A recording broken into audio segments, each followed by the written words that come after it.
Do you believe in the Titans coaching staff to continue to develop this guy?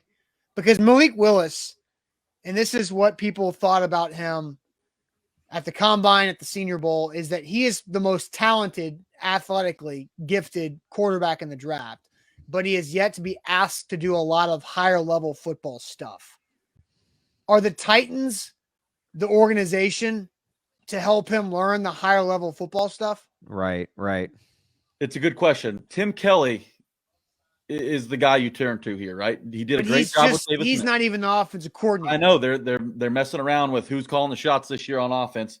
But if you'd have to imagine if something goes wrong this year and the Titans don't win a playoff game, Todd Downing's probably done, right? 2 years is probably all you need to see out of Downing. Then it becomes Tim Kelly's job. Well, Tim Kelly, not the full-time play caller, got extra time to sit back there with Willis, try and bring him along. You have to. That's the only thing that makes sense. All right, so what do you guys think? Do you like it? Do you hate it? How do you feel about the Titans selecting Malik Willis, quarterback? They'd trade up to do it. What? They gave up number 90 and number 169. Is that correct, Jack? Yes, 169. Yeah, it is gone, and as well as 90. Okay, so they are done for the night, right? Done for the night. That's it. Malik Willis, end with a bang. Okay, so I'm gonna let you guys comment and bring some in. I'm seeing Dom loves it. Derek love it. A lot of people. To me, I feel like, and I already said this once, I feel like this is an immediate change of direction mid-off season to where I thought you give 2022 one last shot. And I wonder if A.J. Brown's situation with his agent is what turned the pivot point of the offseason. Right? Because let's remember what all has happened in the last 24 plus hours.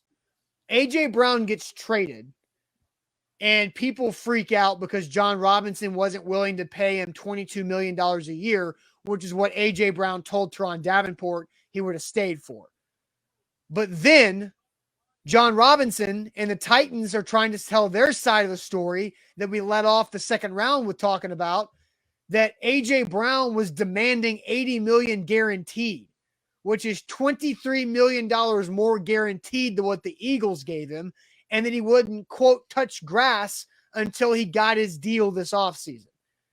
And then he shut down communications 3 weeks ago.